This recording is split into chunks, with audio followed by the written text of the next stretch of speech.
Now there's a human being that needs to be the glue in this process, and the glue that's going to hold everything down together. And that's a human being, and it's usually a study startup specialist at the sponsor level. Or if it's a smaller sponsor, they may not have that. So they have the clinical trial manager do it, or the project manager, or someone that is in charge of being the glue for all these tasks. And remember, the sponsors has to oversee the tasks, these same tasks at every site that's doing the study for study startup.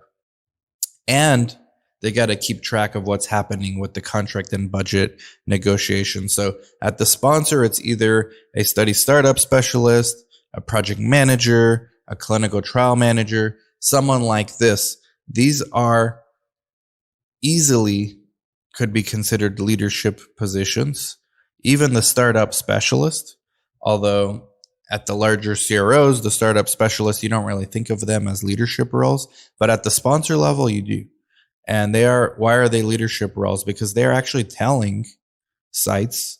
Remember, in the clinical trial, the sponsor is the boss. Sponsor is the one that pays this for the studies. Sponsor calls the shots. The regulatory guidelines are somewhat vague. I mean, just look up the FDA code of regulations. They're pretty vague when it comes to this stuff.